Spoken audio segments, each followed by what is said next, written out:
Welcome back. This channel exists because of your support. Subscribe, hit like, and share your thoughts in the comments. Now let's get into the story. At dinner, she announced the breakup in front of the cameras and friends. I nodded, said, "Good luck," and stood up. The room went quiet when she started crying, real tears this time, and nobody knew what to do next. That Friday night should have been just another dinner. Looking back, the signs were everywhere. I just chose to ignore them. That's the thing about relationships that slowly fall apart. You don't notice it happening until you're standing in the wreckage wondering how you got there. We'd been together just over 3 years. Met through mutual friends at a Brewers game back in August of 2020. She was wearing a yellow jersey, drinking an overpriced beer, laughing at something one of her friends said. I was there with Brian, my buddy who works construction. We ended up in the same section, started talking during the 7th inning stretch. She was funny, self-deprecating, real. The first couple years were solid. We'd grab dinner at casual places around Milwaukee. She'd come over and we'd watch movies on my couch, order pizza, talk until 2 in the morning. Simple dates, genuine laughter, comfortable routine. She'd come to my bowling league sometimes, cheer when I got a strike, tease me when I threw gutter balls. I'd meet her colleagues for happy hour, listen to her talk about campaigns she was working on. Normal stuff. The kind of relationship that felt easy, not like work. Around the 2.5-year mark, February of 2023, something shifted. She got promoted at the PR firm where she worked. New title, new responsibilities, new group of people she started spending time with. That's when the comments began. Small ones at first. My Silverado was looking dated. Didn't I think it was time for something newer? Maybe I should think bigger about my career path. Consider getting into commercial work or starting my own company. Her colleague just bought a condo downtown. Wasn't that impressive for someone our age? Another one had started a consulting firm and was already pulling 6 figures. I let it slide. Figured it was stress from the new position. New responsibilities always bring pressure. I didn't realize she was comparing our entire life to the curated versions she saw on social media. The last year got progressively worse. She stopped coming to bowling league, called it towny stuff, said it wasn't really her scene anymore. Started spending more time on Instagram, curating stories about brunch spots and networking events. Her phone became this constant presence. At dinner, she'd be scrolling. At the movies, checking notifications during the trailers. In bed, she'd be on it until past midnight, double-tapping photos, leaving comments on posts from people I'd never heard of. When I'd ask what was wrong, she'd snap that I was being paranoid, that I didn't trust her, that I was being insecure. The arguments got more frequent. Small things would set her off. I'd suggest staying in and cooking dinner together. She'd accuse me of never wanting to go anywhere. I'd mention a new HVAC certification I was considering. She'd say it wasn't ambitious enough. Nothing I did seemed right anymore.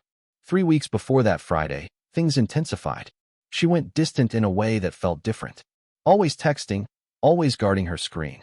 She'd angle her phone away when I walked into the room. She'd take calls in the bathroom or out in her car. When I asked directly if something was going on, if she was seeing someone else, she lost it. Accused me of being controlling, of not trusting her, of trying to monitor her every move. Then suddenly, out of nowhere, she insisted we needed to go to Vanguard for dinner. This upscale place in the 3rd Ward. The kind of restaurant with cloth napkins and wine pairings and servers who describe each dish like it's a work of art. Expensive. Not my scene at all. She said it was important, that we needed to reconnect, that this dinner would help us get back on track. I didn't want to go, but I agreed. Wanted to fix whatever was breaking between us. Wanted to believe that one nice dinner could somehow bridge the gap that had opened up over the past year. So that Friday, I drove my Silverado downtown. The valet looked at my truck the way you'd look at something that didn't belong. Handed me a ticket without making eye contact. Felt out of place immediately. Vanguard is all dim lighting, small plates that cost $30, wine lists longer than repair manuals. The kind of place where entrees cost what I make in half a day. Piano music playing softly in the background. People in suits and designer dresses discussing things that sounded important but meant nothing to me. She'd arrived early, gotten us a table right in the center of the dining room. Not private, not tucked away in a corner. Right where everyone could see. I should have realized something was wrong then. She looked different. New dress I hadn't seen before, black and fitted. Full makeup, professional styling, more than she'd ever worn on our usual dates. Hair done up. Jewelry that caught the light. When I sat down, she smiled, but it wasn't her real smile. It was the one she used for Instagram photos. The one where her eyes didn't quite match her mouth. Practiced. Empty. Perfect for the camera. I ordered a beer. She ordered wine. We made small talk about her day, about mine.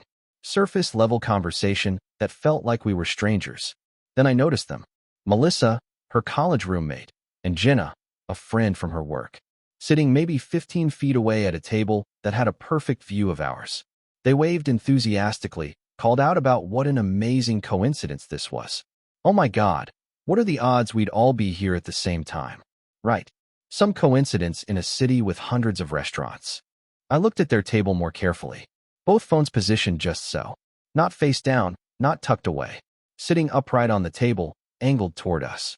Recording apps visible on the screens, little red dots indicating they were active. They were filming this. All of it. Recording every word, every gesture, every moment of what was about to happen. Dinner started normal enough. We ordered. She got the pan-seared salmon with some kind of reduction I couldn't pronounce. I went with pasta because it was the least expensive thing on the menu that wouldn't make me look cheap. The waiter poured water into crystal glasses, brought bread to the table. Everything moved in slow motion.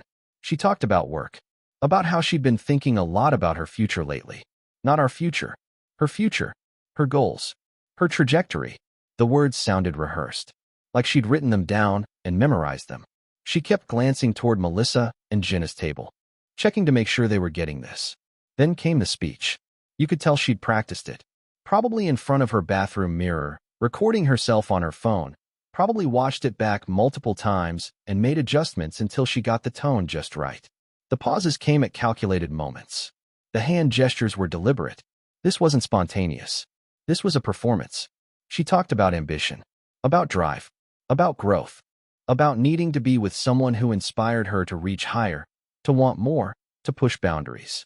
One of her colleagues had just started a consulting firm and already had 3 major clients. Another had bought a condo in the 3rd ward, was talking about buying investment properties. These were people who were going somewhere. People who refused to settle for comfortable. People who wanted more out of life than just getting by. The implication was crystal clear, even if she never said it directly. I was comfortable where I was. I was content with my HVAC work, with my Silverado, with bowling on Thursdays and Brewers games on weekends. I wasn't ambitious enough. I wasn't driven. I was holding her back from becoming the person she was meant to be. She said she cared about me, would always care about me, but she didn't see a future anymore. That I was a great guy, just not the right guy for her. That she needed someone who matched her energy, who pushed her to be better, who understood her vision for her life. I put my fork down mid-bite, set it gently on the plate, wiped my mouth with the cloth napkin. The whole restaurant seemed to fade away. All I could hear was my own breathing, my own heartbeat. I made eye contact with her, held it, paused for maybe 2 seconds that felt like 20. Then I simply said good luck to you. 3 words. That's all it took. Her script hadn't accounted for that response. She'd expected me to beg, to argue, to make a scene, to cry or plead or demand we work it out, to give her the dramatic reaction she needed for her video, for her story, for her Instagram followers. I stood up, slowly, calmly, pulled my wallet from my back pocket, took out 2 20s, more than enough to cover my half of the bill and my part of the tip, dropped them on the table next to my half-eaten pasta. Then I walked toward the exit. Didn't say another word. Didn't look back. Didn't acknowledge Melissa and Jenna sitting there with their phones. Just walked, 1 foot in front of the other, past the other diners who'd stopped their own conversations to watch, past the servers who stood frozen holding plates, past the host stand near the entrance. The entire restaurant went quiet. You could hear the piano music clearly now. Nobody was talking. Forks weren't hitting plates. It was like someone had hit pause on the entire scene. Behind me, I heard her voice crack. Wait, she said. Oh, and wait. But I kept walking. Heard her chair scrape against the floor. She was getting up. Melissa and Jenna looked confused, like they weren't sure if they got the shot they wanted, if this was part of the plan or if something had gone wrong. I pushed through the restaurant doors and stepped outside. Handed my ticket to the valet. Stood there waiting. The cold October air felt good after the stuffiness of the restaurant. I could breathe again. A minute later, I heard heels clicking fast on the pavement. Bridget came out through the restaurant doors, practically running. Those heels, that dress, Under the parking lot lights, she looked different. Smaller. The confidence from inside was gone. She caught me just as the valet brought the Silverado around. The engine was running, headlights on. My escape route right there. Her voice cracked as she reached me. The rehearsed confidence from the dinner table had evaporated. This was different. Raw. Panic mixed with disbelief. Her mascara was already smudging. She'd been crying. Real tears this time, not the performative kind. Wait, she said. Just wait. You're not even going to fight for this. For us? I looked at her clearly.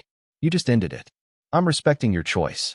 She stepped in front of my driver's door, blocking my path. Put her hand on the handle, like she could physically stop me from leaving. You're throwing away 3 years like this? Like it means nothing? I'm not throwing anything away. You did that inside. I'm just accepting reality. Her face twisted. Angry now. The tears turning to something else. You know what? This is exactly why we don't work. You don't care. You never cared enough to fight for anything. You just give up. You're a quitter. I looked past her. Melissa and Jenna had come outside, standing by the restaurant entrance, about 30 feet away, watching this unfold, still holding their phones, probably still recording, probably getting more footage than they'd planned on. This wasn't following the script at all. I'm done with this conversation, I said. Of course you are. Because that's what you do. You run away from difficult things. I didn't run away from anything. You set this whole thing up. Picked the restaurant. Brought your friends. Had them film the entire thing. This isn't about me being a quitter. This is about you wanting a show, and I'm not performing for you. I moved past her, gently but firmly. Got in my truck. She stood there frozen as I closed the door. Through the windshield, I could see her face. Complete shock. This wasn't how it was supposed to go. I backed out carefully, checked my mirrors, pulled away. In the rearview mirror, I saw her standing there in the parking lot, arms wrapped around herself, while Melissa and Jenna slowly approached her. Their excited energy from inside the restaurant was nowhere to be found. I drove home through Milwaukee streets that felt different. Lighter. The streetlights looked brighter. The radio sounded clearer. I parked in my driveway, walked into my house, grabbed a Miller Lite from the fridge, cracked it open, turned on the Brewers game. They were playing the Cubs, bottom of the fifth, tied 2-2. I sat on my couch, drank my beer, and felt nothing but relief. Like I'd just dodged something way worse than a breakup. Way worse than heartache. I dodged being someone's content. Someone's villain in a story she wanted to tell for likes and comments and shares. She wanted to turn our relationship into performance art, and I'd refused to participate. My phone started buzzing about 15 minutes later. Text messages from her. Calls. One after another. I didn't read the texts. Didn't answer the calls. Just let them pile up. Before bed, I blocked her number. Went to sleep easier than I had in months. Saturday morning came quiet. My phone rang at 10 from an unknown number. I let it go to voicemail. Didn't listen to it. Spent the day cleaning my house, doing laundry, fixing a leaky faucet I'd been putting off. Normal weekend stuff. Sunday afternoon, another call from a different unknown number. Let it ring out. Blocked that one too. I recognized the pattern. She was using her friends' phones. Melissa and Jenna lending her their numbers like she'd lent them front row seats to our breakup. Monday morning, 6:45. I was dressed for work, coffee in hand, about to walk out to my truck. Saw a car in my driveway that wasn't mine. Bridget got out looking completely different from Friday night. No makeup, old sweatpants, hair thrown up in a messy bun, dark circles under her eyes like she hadn't slept. She looked rough. We need to talk. No, we don't.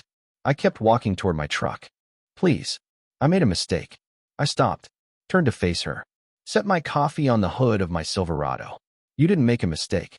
You planned that whole thing. The restaurant. The cameras. Your friends being there. How long did you work on it? 2 weeks? 3. She looked down at her feet. Wouldn't meet my eyes. That's what I thought. You wanted to humiliate me. Make yourself look good on camera so you could post it online and get validation from strangers. Except it didn't go the way you scripted it. I didn't give you the reaction you needed. Tears started rolling down her face. Real ones this time. I was stupid. I listened to the wrong people. Melissa and Jenna said it would be empowering. That I deserved better. That I should make a statement. I don't care what your friends said. You're a grown woman. You made a choice. You chose to embarrass me in public. You chose to film it. You chose all of it. Can't we just talk about this? Get coffee or something. There's nothing to talk about. I grabbed my coffee, got in my truck, started the engine. Backed out of my driveway while she stood there watching. Left her standing in front of my house as the sun came up over Milwaukee. That night, my buddy Brian called. We'd been friends since high school. He works construction, built like a linebacker, one of those guys who knows everyone. He sounded uncomfortable on the phone. Hey man, so I heard something at the gym today. About you and Bridget. What did you hear? He hesitated. Apparently someone knows her cousin. The whole restaurant thing was planned out over a month. She picked Vanguard specifically. Briefed Melissa and Jenna on what to film. Had this whole vision for how it would go viral. She'd dump you. You'd make a scene. She'd look strong and independent, and boom. Thousands of likes. Comments supporting her brave decision. Classic social media play. I sat with that for a second. A month. She'd spent a month planning to publicly humiliate me. The thing is, Brian continued, you ruined it by just leaving. By not reacting. Now people are asking questions. Like why would someone plan a public breakup? What kind of person does that? Her friends are getting heat too. People commenting on their Instagram asking why they were filming someone getting dumped. The narrative she wanted to control was slipping away, and it had nothing to do with me. I didn't have to defend myself. The truth was doing that on its own. I decided right then to focus on myself instead of dwelling on what she'd done. Called my buddy from bowling league the next day, asked if that standing Thursday spot was still available. He laughed, said welcome back. Started going to the garage on Friday nights. It's this dive bar in Bayview, south side of Milwaukee. Wood paneling on the walls, neon beer signs, pool tables in the back. Local beer on tap, $2 PBR specials. Live bands on weekends playing in a corner that barely qualifies as a stage. The kind of place Bridget always hated. Too loud, she'd say. Too crowded. Too many working class people. Not her scene. Not sophisticated enough for her Instagram aesthetic. That second Friday after the breakup, I went alone. Grabbed a spot at the bar, ordered a beer. Amber Lager, local brewery. A band was setting up on the small stage. 3 guys with guitars and a drum kit, doing sound checks. The woman next to me at the bar smiled, commented on the music. They play here every other Friday, she said. Pretty good for a local group. Simple conversation. Nothing loaded, nothing complicated. Just 2 people talking about music. Her name was Rachel. She taught 3rd grade at a public elementary school on the east side. Had come here every Friday for the past year, ever since she moved back to Milwaukee from Madison. We talked for maybe half an hour about music, about living in Milwaukee, about the Brewers' playoff chances. Nothing deep, nothing heavy, just genuine conversation between 2 people who happened to be sitting next to each other. When I left around 11, I felt lighter than I had in months. Didn't get her number. Didn't try to. Just enjoyed a normal Friday night, without the weight of someone else's expectations crushing me. The stalking started the following week, Tuesday morning. I stopped at my usual Dunkin' Donuts on Oakland Avenue, the one I hit every morning before heading to job sites. 6:30 in the morning, barely awake, just wanting coffee. Walked in, and there she was. Bridget sitting in the corner booth, laptop open, coffee cup in front of her. She looked up when I walked in. Her face arranged itself into surprise, like she just happened to be there. Like this wasn't the Dunkin' on the opposite side of town from where she lived. Like she hadn't remembered I mentioned coming here every single morning for 3 years. Oh hey, what are you doing here? Getting coffee. Same as you. I didn't engage beyond that. Walked to the counter, ordered my usual large black coffee, paid, walked out. Didn't sit down. Didn't make conversation. Just got what I came for and left. Through the window, I saw her watching me go, phone in her hand. Thursday evening, around 6. I stopped at Syndic's to grab groceries for the week. Walking down the produce aisle, grabbing apples, and there she was. Bridget, holding a basket with maybe 3 items in it, examining tomatoes like she was selecting precious gems. Our eyes met. She smiled. Hey, she said. Funny running into you. Yeah, funny. Moved to the next aisle. Grabbed bread. She appeared again at the other end, looking at pasta. This happened to be the exact same aisle twice. I completed my shopping without saying another word, checked out, left. Wednesday of the 3rd week, I was at a commercial job site in Wauwatosa. Big office building getting a complete HVAC overhaul. I was on the roof checking compressor units when Rick, my supervisor, came up the access ladder. Hey Owen, everything okay? Yeah, why? There's someone at the perimeter fence. Woman. Been standing there about 20 minutes watching the building. I walked to the edge of the roof. Looked down. Bridget. Standing outside the chain link fence, looking up. When she saw me seeing her, she waved. Actually waved, like this was normal behavior. Rick looked at me. Friend of yours? Ex-girlfriend who can't take a hint. Rick's expression hardened. He was maybe 47, had 2 daughters, didn't have patience for this kind of thing. He went down the ladder, made a phone call. 5 minutes later, building security walked over to the fence. Had a conversation with Bridget. She gestured toward the building, toward me. Security shook their heads. She stood there arguing for another minute, then finally left. Got in her car and drove away. Rick came back up. Told security if she comes back, they're calling the police for trespassing. You need time off or anything? No, I'm good. Thanks though. That finally stopped the physical appearances. No more showing up places. No more coincidental encounters. She'd pushed it too far, and even she knew it. Rachel was at the garage that 3rd Friday, sitting at the same spot at the bar where we'd talked before.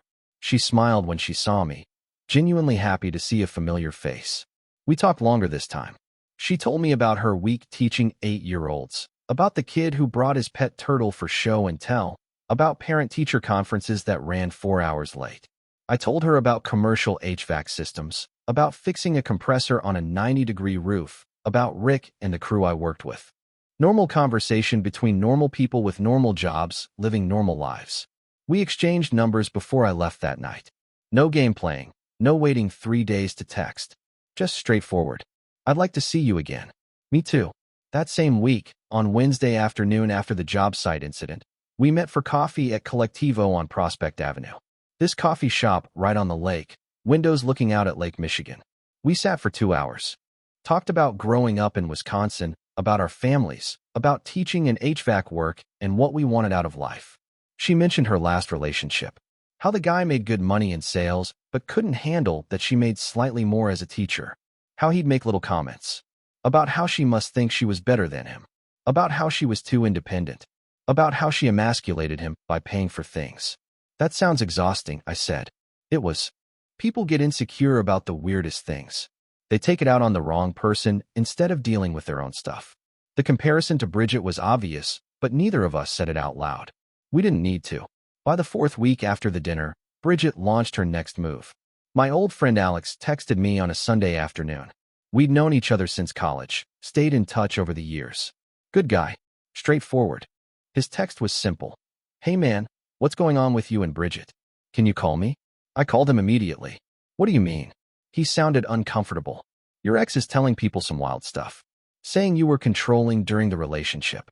That you isolated her from her friends. That you got aggressive when she tried to leave. I've heard it from at least 3 different people this weekend. Figured you should know. My stomach dropped like I'd missed a step going downstairs. She's saying what? Yeah. Heard it through Sarah, who heard it from Jenna. Then Mike mentioned it at the gym. Then I saw something vague on Facebook from someone else. It's making the rounds. Thought you should be aware. I hung up feeling sick. Controlling. Aggressive. Isolating. Words designed to make people question everything about me. By Tuesday, 3 more mutual friends reached out. All with variations of the same question. What really happened? Is what she's saying true? Did you actually do those things? Bridget was painting herself as the victim of an abusive relationship, saying I'd manipulated her for years, that I'd made her doubt herself, made her feel small, made her afraid, that the restaurant was her finally escaping, that she was scared of how I'd react, that my calmness wasn't dignity, it was calculated emotional abuse, the silent treatment, the cold shoulder, all signs of controlling behavior, apparently, complete fiction. All of it. But the thing about lies is that they spread faster than truth. And some people, even good people, will wonder, will think maybe there's some truth to it. Where there's smoke, right? I made a choice. I wasn't going to defend myself publicly. Wasn't going to make counterposts or statements. Defending myself would give her exactly what she wanted. Attention. Engagement. Proof that she still mattered to me. The best response was no response. Rachel asked me about it that Friday at the garage. How are you holding up? Been better, I said. People are talking. Yeah, I know. For what it's worth, I don't believe any of it. Why not? You barely know me. She shrugged. Because if you were actually like that, I'd have seen signs by now. Controlling guys don't give people space. They don't stay calm during confrontations. They don't just walk away. They escalate. You've done the opposite of all that. Made sense when she put it that way. The tide started turning about a week later. Someone had saved the original restaurant video before Bridget deleted it. Posted it to the Milwaukee subreddit with context. Woman plans public breakup for Instagram. Doesn't go as planned. The comments were brutal. People calling her manipulative, calling her a performer. Some recognized Melissa and Jenna from the video and started questioning their involvement. Melissa and Jenna went private on social media. Jenna posted a vague apology about participating in something she regretted. Started untagging herself from photos with Bridget. Bridget tried doubling down. Made a long Instagram post about how people didn't understand the full story. How the restaurant was her finally standing up for herself after years of subtle control. The post got maybe 14 likes. Mostly from people who didn't know either of us. She disabled comments within an hour. Mutual friends who'd initially believed her started asking for proof. Screenshots. Anything concrete. She had nothing because nothing happened. Week 7, Thursday evening. Melissa called me. Actual phone call, not a text. She's falling apart, Melissa said. Won't leave her apartment. Only talks to me. I'm worried about her. I'm sorry she's going through that, but it's not my responsibility. I know. I just needed to tell someone. Why? What do you want me to do? Silence on the other end. Then nothing, I guess. We hung up. Week 10, Sunday evening. I was home watching the Packers game. Close game, fourth quarter. Doorbell rang. I looked through the peephole. Bridget standing on my porch. Alone. Looking like she hadn't slept in days. I opened the door, but didn't invite her in. I need to talk to you. There's nothing to talk about. Please just hear me out. I sighed. You've got 2 minutes. She took a shaky breath. I messed up. Everything. The restaurant, the lies, all of it. I was hurt and angry, and I wanted you to feel what I was feeling.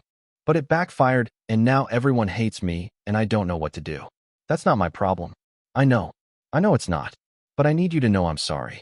Genuinely sorry. I wish I could take it all back. You can't. I know. We stood there. Her waiting for something. Me having nothing left to give. Is there any chance? No. You didn't even let me finish. I don't need to. The answer is no. No second chance. No forgiveness. No staying friends. Just no. Her face crumpled. I loved you. You loved controlling me. There's a difference. That's not fair. You humiliated me on purpose. Tried to ruin my reputation when I moved on. Fair doesn't exist here anymore. She stood there a few more seconds, then nodded. Turned. Walked to her car. Drove off. I closed the door. Went back to the couch. Game was tied, going to overtime. My phone buzzed. Text from Rachel about lunch tomorrow. I smiled. Typed back confirming. Game came back on. Packers kicked a field goal. Won by 3. Life moved on, with or without Bridget's permission. 5 months later, life looked completely different. I got promoted at work. Lead technician on major commercial contracts. Better pay, better hours, actual respect from the crew. The kind of advancement Bridget used to say I'd never get because I lacked ambition. Rachel and I made it official. No games, no tests, just 2 people who enjoyed being together. We went to Brewers games, grabbed dinner at random places, spent weekends doing absolutely nothing special. And it was perfect. Bridget became a ghost. No more showing up. No more texts from unknown numbers. Just silence. The way it should have been from the start. Then one Saturday afternoon in mid-September, I saw her. Pure coincidence. Rachel and I were at Bayshore Town Center. Outdoor shopping area. Live band playing, food trucks, couple hundred people walking around. Bridget was there alone. Standing by a taco truck, scrolling on her phone. She looked smaller somehow. Like the confidence she used to carry had evaporated. She glanced up. Our eyes met for half a second. She opened her mouth like she might say something. Then closed it. Looked back down at her phone. I kept walking. Rachel beside me didn't even notice. We grabbed tacos from a different truck. Listened to the band playing old rock covers. Laughed at some kid dancing terribly near the stage. Normal Saturday stuff. I didn't think about Bridget again that day. Not when we got home. Not when we watched a movie that night. Not at all. Because here's what I learned. Walking away from that restaurant wasn't just about ending a relationship.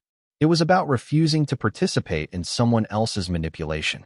Refusing to be the villain in a story designed to make her the hero. She wanted a reaction. Wanted me to beg, to chase, to prove I cared. Instead, I showed her something more powerful. Indifference. Not the fake kind. Not the petty kind. The real kind that comes when you genuinely stop caring about someone's validation. Bridget spent months trying to rewrite history. Trying to make herself the victim. trying to get people on her side. But the truth doesn't change just because you want it to. And eventually, everyone saw through it. Did she learn anything? I don't know. Don't really care. That's her journey now. Mine, I'm with someone who doesn't need me to be more than I am. Who doesn't test me, or play games, or orchestrate drama for social media. Someone real. And that night at Vanguard when I stood up and said good luck to you, I didn't realize I was also saying it to myself. Good luck moving forward. Good luck finding something genuine. Good luck leaving behind someone who never appreciated what you were. Sometimes the best revenge isn't revenge at all. It's just living well, building something real, and never looking back. Dear listeners, that's our ending. If it resonated, subscribe to support the channel. See you next time.